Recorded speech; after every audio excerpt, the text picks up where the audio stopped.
নমস্কার, news Renaissance বাংলায় সকলকে স্বাগত জানাই। এই মুহূর্তে আমি সাবির রয়েছি এসএফআই নর্থ চব্বিশ পরগনা ডিস্ট্রিক্ট কমিটির মেম্বার হাবিব ইকবালের সঙ্গে। হাবিব ইকবাল, তোমাকে স্বাগত জানাই আমাদের স্টুডিওতে আসার জন্য, ধন্যবাদ। আর আমরা জানি রাজ্য জুড়ে এই মুহূর্তে আরজি কর নিয়ে যে একটা পরিস্থিতি, একটা খুবই উত্তেজক পরিস্থিতি, সারা রাজ্য জুড়ে মানুষ এখন উত্তেজিত এই বিষয়টা নিয়ে, তারা সবাই বিচার চায়। কিন্তু এই যে বিচারের বাণী নীরবে নিভৃতে কাঁদে, আমরা দেখেছি এর আগেও বহুবার এরকম ঘটনা ঘটেছে আমাদের রাজ্যে। সে কি তৃণমূলের আমলে, কি এর আগে বাম আমলেও হয়েছে আমরা দেখেছি, কিন্তু সুবিচার মানুষ কিন্তু পায়নি। তো তুমি একজন বাম সমর্থক, একজন বাম ছাত্র আন্দোলনের মুখ, সেই হিসেবে তুমি কীভাবে দেখছো সামগ্রিক বিষয়টা? কতটা সুবিচার পাবে বলে আশা করছো? দেখো, তুমি যে কথাটা বললে সেটা হচ্ছে এই যে তিলোত্তমাকে খুন করা হলো, ধর্ষণ করা হলো, এর সুবিচার কি রাজ্যবাসী আদেও পাবে কিনা? বর্তমান পরিস্থিতিতে দাঁড়িয়ে আজ স্বাধীনতার প্রায় ৭৮ বছর পূর্তি হচ্ছে। এখানে দাঁড়িয়ে আজ পর্যন্ত কিন্তু কোনো মেয়ে, ঘরের মহিলা বা পাড়ার কাকিমারা তারা কিন্তু বলতে পারছে না যে তারা পুরোপুরিভাবে নিরাপদ আছে। আমরা দেখেছি সাম্প্রতিককালে যে ডক্টর তিলোত্তমাকে খুন করা হলো, ধর্ষণ করা হলো। আর এই দিক থেকে বিচার বিবেচনা যদি করা যায় তাহলে কতটা প্রাসঙ্গিক এবং কতটা সে মানে তার খুনিরা বিচার পাবে কি পাবে না, সেটা পুরোপুরি আইনের বিষয়। কেসটা সিবিআইয়ের হাতে গেছে, এখন সিবিআই কিভাবে সেটাকে পরিচালনা করবে সেটা আইনের বিষয় সম্পূর্ণ। সেটা তো আমরা সঠিক বলতে পারবো না কতটা সুবিচার পাবে যে ভিকটিম।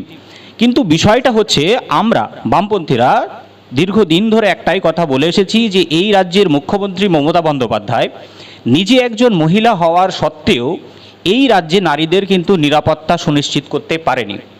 এ ঘটনা কিন্তু আমরা শুধু এই এখন ঘটেছে এমনটা নয়, এর আগেও আমরা বিভিন্ন সময়ে দেখেছি যে রাজ্যে একাধিক জায়গায় নারীদের উপরে বিভিন্ন সময়ে অত্যাচার হয়েছে, তাদেরকে খুন করা হয়েছে, ধর্ষণ করা হয়েছে।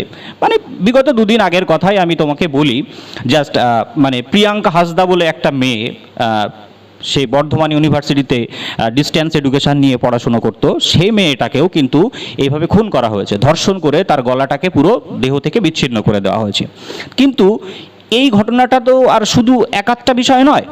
একদিকে যেমন কেন্দ্রের বিজেপি সরকার বলছে বেটি বাঁচাও বেটি পড়াও, একদম ঠিক, বেটি বাঁচাতে হবে, বেটি পড়াতে হবে, এটা যেমন ঠিক, ঠিক তেমনি মমতা বন্দ্যোপাধ্যায় এই রাজ্যের মুখ্যমন্ত্রী হওয়ার পর তিনি বারবার করে বলে এসেছেন যে একাধিক নির্বাচনে, সেটা তুমি যদি বিগত লোকসভা নির্বাচনে যাও বা এর আগের বিধানসভা নির্বাচনে যাও, মমতা বন্দ্যোপাধ্যায়ের ক্ষেত্রে বড় বড় দেখা যাচ্ছে ফেস্টুন প্লাকার্ড করে তিনি বলছেন বাংলা নিজের মেয়েকে চাই। কিন্তু তুমি কখনোই বলতে পারবো না যে বাংলা যেখানে নিজের মেয়েকে চাইছে, রাজ্যের মানুষ, রাজ্যের জনগণ যেখানে ব্যাপক ভোটে মমতা বন্দ্যোপাধ্যায়কে আবার রাজ্যের মুখ্যমন্ত্রী হিসাবে আবার পাঠিয়েছেন, সেখানে দাঁড়িয়ে কেন নারীদের এরকমভাবে নিরাপত্তাহীনতায় ভুগতে হবে? আচ্ছা, একটা বিষয়, মানে এই মুহূর্তে মমতা ব্যানার্জি বা তৃণমূলের পক্ষ থেকে বলা হচ্ছে যে বাম আমলেও এরকম বহু ঘটনা ঘটেছিল, কামদুনি, তারপরে তোমার যে তাপসী মালিকের ব্যাপারটা, নন্দীগ্রাম, বিভিন্ন ইস্যু আসছে। তো সে বিষয় নিয়ে কি বলবে? দেখো, তুমি যেটা বললে যে আমি সাপোজ নন্দীগ্রামের কথা যেহেতু তুমি তুললে, আমি সেখানেই যাই। সেখানে নন্দীগ্রামের কথা যদি বলা যায় তাহলে আমরা দেখতে পাবো বেশ আগের বিধানসভা নির্বাচনের ক্ষেত্রেই মমতা বন্দ্যোপাধ্যায়ের ক্যাডার হিসেবে কাজ করেছিল সেই সময় শুভেন্দু অধিকারী। তখন সে তৃণমূলের নেতা ছিল, তাই না? তখন তৃণমূলের নেতা থাকার পরেও নন্দীগ্রামে এই যে বড় জঘন্য কাজটা করা হয়েছিল তৎকালীন আমাদের মুখ্যমন্ত্রী বুদ্ধদেব ভট্টাচার্যকে কালিমা লিপ্ত করার জন্যে, তাই না? কিন্তু পরবর্তীকালে সেই মানে শুভেন্দু অধিকারী নিজে স্বীকার করলেন যে এসব কিছু আমরা করতে পারতাম না, সব কিছুই মমতা বন্দ্যোপাধ্যায়ের নির্দেশে হয়েছে। আর মমতা বন্দ্যোপাধ্যায় বলছেন এসব কি আমার করার সাহস ছিল? ওখানে ওরা বাপ বেটা দুজন মিলেই করেছে। তাহলে এই যে বিজেপি এবং তৃণমূল এদের যে দ্বিচারিতা, সেখান থেকেই কিন্তু সাধারণ মানুষ পুরোপুরি বুঝে গেছে যে এই সারা রাজ্য জুড়ে এই যে মানে একটা অপপ্রচার বামপন্থীদের বিরুদ্ধে করার চেষ্টা চলছে, সেটা একেবারেই পুরোপুরি ভিত্তিহীন বলে আমি মনে করি। আচ্ছা, গত 14 আগস্টের রাত বা 15 আগস্টের আগের রাত যদি বলি, মানে মেয়েদের দখলে রাত দখল করলো মেয়েরা, ঠিক সেই সময় কিন্তু আমরা দেখেছি আরজি কর মেডিকেল কলেজে একদল বহিরাগত দুষ্কৃতী তারা এসে কিন্তু ভাঙচুর চালালো। সিপিএম বিজেপি তাদের তরফ থেকে তারা বলছে যে এইটা তৃণমূলেরই অভিসন্ধি, তারা প্রমাণ লোপাট করার জন্য করছে। আর তৃণমূলের তরফ থেকে পাল্টা অভিযোগ আসছে যে বিজেপি বাম এক ধরনের সমর্থিত গুন্ডা বাহিনী, তারা কিন্তু এই কাজটি ঘটিয়েছে। আসল ঘটনাটা কি? দেখো, আসল ঘটনা হচ্ছে ওই দিন রাত্রের কথাই যদি আমি তোমাকে বলি, যে রাত 11:30টার সময় আমাদের রাজ্য নেতৃত্ব এবং সারা রাজ্যবাসী, শুধু রাজ্যবাসী একথা আমি বলবো না, সারা ভারতবর্ষ, তুমি যদি ভারতবর্ষের কথা ছেড়ে দিয়ে শুধু রাজ্যের কথা বলো, তাহলে সেই সারা রাজ্যের, শুধু কলকাতার রাজপথে যে ঘটনাটা ঘটেছে তা কিন্তু নয়, সেখানে শুধু মেয়েরা রাস্তার দখল নিয়েছে এমনটা কিন্তু নয়, গ্রামের গঞ্জে যেখানে ছোট ছোট শহর মফস্বল এলাকা আছে সেখানেও কিন্তু মেয়েরা পথে নেমেছে, মোমবাতি জ্বালিয়েছে শুধুমাত্র যাতে ডক্টর তিলোত্তমা সুবিচারটা পায়, তাই না? তাহলে সেখানে দাঁড়িয়ে রাজপথে যখন বামপন্থী ছাত্র যুব এক ঝাঁক তরুণ এবং যারা কোনো রাজনৈতিক ব্যানারে নেই সেরকমও কিছু মানুষজন তারা এসেছিল কিন্তু সেখানে, যাতে ডক্টর তিলোত্তমা যে খুন করেছে, যারা খুন করেছে তাদেরকে যেন সঠিকভাবে বিচারের আওতায় নিয়ে আসা হয় সেটা দেখার জন্য, তাই না? কিন্তু সেখানে একদল গুন্ডা বাহিনী যখন আক্রমণ করছে, তাদেরকে একাধিকবার বলা হচ্ছে যে এরা বামপন্থী ছাত্র সংগঠনের, বামপন্থী যুব সংগঠনের। এর জন্য কিন্তু আজকেই আমি দেখছিলাম খবরে যে সেখান থেকে পুলিশ কমিশনার তাদেরকে ডেকে পাঠিয়েছে, এসএফআই ডিওয়াইএফআই এর নেতৃত্বদেরকে ডেকে পাঠিয়েছেন। কিন্তু আমরা বলতে চাইছি এর আগেও যখন কিন্তু এই সারা রাজ্য জুড়ে যখন তৃণমূলের নেতারা লক্ষ লক্ষ কোটি কোটি টাকা চুরি করে বিদেশে পাচার করেছে ওই তৃণমূলের ঝান্ডা ধরে, তখন কিন্তু পুলিশ কমিশনার একবারও তাদেরকে তলব করেনি। আর আজকে যারা কোনো রকমে ওই ঘটনার সঙ্গে ইনভলভ নয় তাদেরকে বারবার ডেকে পাঠানো হচ্ছে যে কলকাতা পুলিশের যে গোয়েন্দা বিভাগ সেখানে। কিন্তু আমরা বলতে চাইছি আমাদের নেতারা তারা সেখানে যাবে, কিন্তু তারা কিন্তু মাথা উঁচু করে যেমন ঢুকবে সেরকম মাথা নিচু করিয়ে দিয়েই তবে তারা সেখান থেকে বের হবে। এটা যদি মমতা বন্দ্যোপাধ্যায়ের নেতৃত্ব প্রমাণ করতে পারে তাহলে করুক। তাছাড়া এখন মমতা বন্দ্যোপাধ্যায়ের যে দলদাস পুলিশ বারবার করে বলতে চাইছে যে এই ঘটনার ক্ষেত্রে হয়তো সিপিএম বা বিজেপির যারা নেতারা রয়েছে তারা জড়িত। কিন্তু আমরা বলতে চাইছি পুলিশের এই যে সদিচ্ছাটা এখন দেখা যাচ্ছে, এটা আগে কেন দেখা যায়নি? নেতারা যখন চুরি করে করে দেশে টাকা পাচার করেছে তখন তো পুলিশকে এরকম না, তাহলে যারা ভাঙচুর করলো তারা কারা? তারা নিশ্চিতভাবে তৃণমূলের লোকজন না। এবারে দেখো, এক্ষেত্রে যদি আমি তোমাকে বলি যে নির্মল মাঝির কথা বলি, এই নির্মল মাঝি এ লোক কিন্তু একজন ডাক্তার। তাছাড়া নির্মল মাঝি পশ্চিমবঙ্গের যে মেডিকেল অ্যাসোসিয়েশন আছে সেখানের তিনি কার্যনির্বাহী সভাপতি। এই নির্মল মাঝি এবং তার ছেলে তারাই কিন্তু এই ঘটনাটা ঘটাচ্ছে। তাছাড়া এই ঘটনার একেবারে তুমি প্রত্যক্ষ বলো বা পরোক্ষ বলো, সব জায়গাতেই কিন্তু এই সন্দীপ ঘোষের নামকে কিন্তু আমরা দেখেছি যে জড়িয়ে পড়েছে, তাই না? এই সন্দীপ ঘোষ কিন্তু সেখানে অধ্যক্ষ ছিল ওই আরজিকর মেডিকেল কলেজের, তাই না? তাহলে সেখানে একজন অধ্যক্ষের কাজ কি? পুরো বিষয়টার অ্যাডমিনিস্ট্রেটিভ বিষয়টা দেখভাল করা, কলেজটা যাতে ভালোভাবে চলে সেই দিকে। তাছাড়া এর আগেও আমরা বিভিন্ন জায়গায় দেখতে পাচ্ছি যে সেগুলো বাদ দিয়ে তিনি বিভিন্ন ক্ষেত্রে একাধিক দুর্নীতিতে কিন্তু এই আমরা সন্দীপ ঘোষের নামকে পেয়েছি, তাই না? এই যে সন্দীপ ঘোষ একাধিক ক্ষেত্রে বিভিন্ন জায়গায় দুর্নীতির ক্ষেত্রে জড়িত, যে বায়োমেডিক্যাল ওয়েস্টেজের কথা বলা হচ্ছে, সেখানে ইঞ্জেকশন এর সিরিঞ্জ হতে পারে, তুলো হতে পারে, গজ কাপড় হতে পারে, সেগুলো পর্যন্ত বাংলাদেশি দুজন এজেন্টের মাধ্যমে বিদেশে পাচার করা হচ্ছে। আর এগুলোই যখন ডক্টর তিলোত্তমারা বুঝতে পারে তখনই তাদেরকে খুন হতে হয়। তাহলে এই যে তিলোত্তমার খুনের পিছনে যে মানে সঞ্জয় রায় বলে একজনকে প্রথমে গ্রেপ্তার করা হয়েছিল, তার পিছনে যে বহু মানুষের হাত রয়েছে, মানে অ্যাকচুয়ালি একজনের পক্ষে যে সম্ভব নয় এরকম একটা পাশবিক ঘটনা ঘটানো, এটা কি মানে ক্লিয়ার তোমাদের কাছে? একদম, আমরা তো বারবারই বলে এসেছি যে এই যে সঞ্জয় রায় নামে যে সিভিকের কথা বলা হচ্ছে তাকে বলির পাঠা করা হয়েছে। কারণ একাধিকবার তো আমরা দেখেছি, ময়নাতদন্তের রিপোর্টও দেখেছি, এই যে 300-র বেশি পরিমাণ ক্ষতের চিহ্ন মানে ভিকটিমের দেহে, তো এতটা তো আর একটা মানুষের পক্ষে সম্ভব নয় এতগুলো ক্ষত তৈরি করা। তাছাড়া মেডিকেল রিপোর্টও তো এই কথা বলছে যে তার শরীরে যে 150 গ্রাম সিমেন্ট পাওয়া গেছে, এটা তো একটা মানুষের পক্ষে সম্ভব নয়। নিশ্চিতভাবে এখানে যেমন নির্মল মাঝি সরাসরি জড়িত, আমরা বারবার করে বলছি নির্মল মাঝি এখানে সরাসরি জড়িত, শুধু তাই না, যে সৌমেন মহাপাত্র তার যে ছেলে, সেই সৌমেন মহাপাত্র এই রাজ্যের মন্ত্রী, তিনি তমলুকের বিধায়ক, আমরা নাম করেই বলছি। সেই বিধায়ক নিজের ছেলেকে বিএমওইচ পদে বসিয়েছেন। তিনি এই যে পাঁশকুড়া মানে যে পিটপুর সেখানে যে বিএমওইচ হয়ে তিনি কিন্তু রয়েছেন।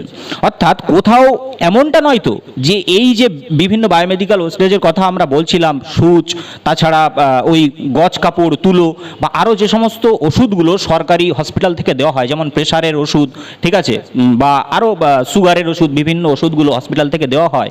আমরা যখনই দেখছি হসপিটালে যাচ্ছি, হসপিটাল থেকে বলছে যে না এরকম কোনো ওষুধ এক্ষুনি হসপিটালে নেই। আসল কথা হচ্ছে যেখানে রাজ্য সরকার কোটি কোটি টাকা খরচ করছে হসপিটালগুলোতে, এই সমস্ত ওষুধগুলোর জন্য বরাদ্দ হচ্ছে প্রচুর পরিমাণ অর্থ, তাহলে সেই ওষুধগুলো যাচ্ছে কোথাও? কোথাও এমনটা নয় তো যে এই যে সন্দীপ ঘোষের কথা আমরা বলছি, এই যে নির্মল মাঝির কথা আমরা বলছি, সৌমেন মহাপাত্রের কথা বলছি, এদের মারাফত ওই যে একটা বিপুল অঙ্কের ওষুধ বিক্রির টাকা তৃণমূলের পার্টি ফান্ডে ঢুকছে। আচ্ছা, আমরা মমতা ব্যানার্জিকে দেখছি, উনিও কিন্তু পথে নেমেছেন, উনিও কিন্তু বলছেন আমরা বিচার চাই, সিবিআই তদন্ত দ্রুত শেষ করতে হবে সোমবারের মধ্যে। তো এটা নিয়ে কি বলবো? দেখো, সিবিআই তদন্তের কথা বা মুখ্যমন্ত্রী বলছেন, এটা ভালো কথা, কিন্তু প্রথমেই তো সিবিআই তদন্তের কথা উনি বলেননি। উনি প্রথমে বলেছিলেন যে আমি কলকাতা পুলিশকে বলছি 1 সপ্তাহের মধ্যে যদি তারা কেসটা ভালোভাবে হ্যান্ডেল না করতে পারে তাহলে আমি কেসটা সিবিআইকে দিয়ে দেবো। আসল কথা হচ্ছে হাইকোর্টের নির্দেশে কেসটা সিবিআইয়ের কাছে গেছে।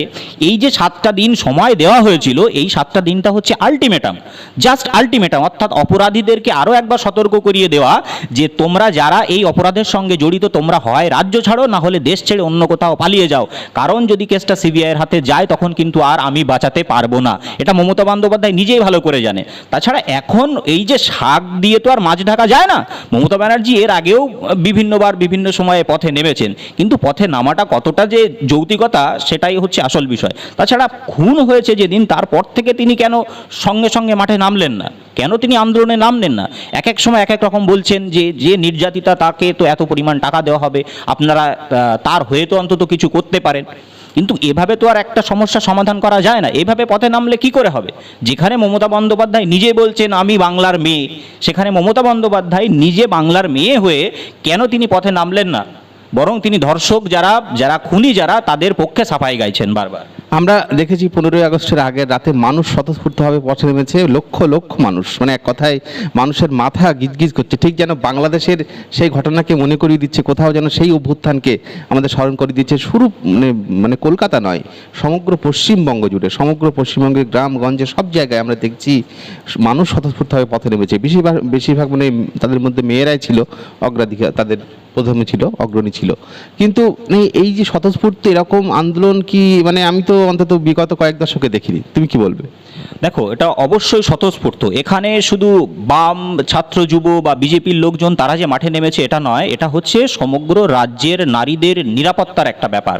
ফলে নারীরা যাতে নিরাপত্তা সুনিশ্চিত করতে পারে তার জন্যই কিন্তু এই আন্দোলন, যাতে করে আর আগামী দিনে আর ডক্টর তিলোত্তমার মতো পরিস্থিতি আর কোনো মেয়ের না হয়, সেই জন্যই কিন্তু আজকে কিন্তু সাধারণ মানুষ তারা মাঠে নেমেছে। তাছাড়া তুমি একবার ভেবে দেখো ঘটনাটা কতটা ন্যাক্কারজনক না হলে শুধু ভারতবর্ষের মিডিয়া দেখিয়েছে তা নয়, TRT world, Al Jazeera, CNN, রয়টার্সের মতো আন্তর্জাতিক সংবাদ মাধ্যম তারাও কিন্তু এই বিষয়টা নিয়ে বারবার সামনে তুলে ধরার চেষ্টা করেছে। এমনকি ব্রিটেন থেকে খোলা চিঠিও পেয়েছেন মমতা বন্দ্যোপাধ্যায় এবং এই দেশের যিনি কেন্দ্রীয় সরকার আছেন তারা চিঠি পাচ্ছেন। তারপরেও কেন সে বিষয় নিয়ে এত বেশি গড়িমসি করা হচ্ছে এটা আমার ঠিক জানা রইল না। যাই হোক, এই মুহূর্তে এসএফআই একজন সদস্য, তুমি মানে ছাত্র যুব সংগঠনের তুমি একটা মুখ বলা যেতে পারে। ঠিক বাংলাদেশে আমরা যেরকম দেখেছি সেখানেও কিন্তু ছাত্ররা এগিয়ে ছিল, তাদের এই আন্দোলনের মাধ্যমে কিন্তু একটা পরিবর্তন হয়েছে। তো তুমি আজকে সামগ্রিকভাবে তোমাদের দলের পক্ষ থেকে কি বার্তা দিচ্ছ? দেখো, আমাদের দলের পক্ষ থেকে বার্তা আমাদের নেতৃত্ব আছেন তারা তো অবশ্যই দেবেন, তবে আমি একটা কথাই বলবো, আমাদের এই যে আন্দোলন চলছে এই আন্দোলন আমাদের চলবে। আমরা একটাই দফা রেখেছিলাম, একটাই দাবি রেখেছিলাম যে স্বাস্থ্যমন্ত্রী, পুলিশ মন্ত্রী, মুখ্যমন্ত্রী মমতা ব্যানার্জির পদত্যাগ চাই। যতক্ষণ না পর্যন্ত মমতা ব্যানার্জি পদত্যাগ না করছেন আমরা এই আন্দোলন চালিয়ে যাব। এখানে শুধু আমাদের বাম, ছাত্র, যুব, মহিলা যারা নেতৃত্ব আছেন তাদেরকে বারবার লালবাজারে ডেকে পাঠালে তো আর হবে না, এর পিছনে মাথা কারা আছে তাদেরকে ধরতে হবে। তাই আমরা এটাই কিন্তু স্লোগান দিয়েছিলাম যে আরজি করের মাথাকে ধরতে হবে। ওই যে সন্দীপ ঘোষ যিনি এক্স প্রিন্সিপাল আছেন ওই মানে আরজি কর মেডিকেল কলেজে, তাকে ওখান থেকে সরিয়ে দিয়ে মানে রাতারাতির মধ্যে তাকে আবার কি করে ন্যাশনাল মেডিকেল কলেজে নিয়ে যাওয়া হলো, কার স্বার্থে নিয়ে যাওয়া হলো, এটার কিন্তু বিচার আমরা অবশ্যই চাইব।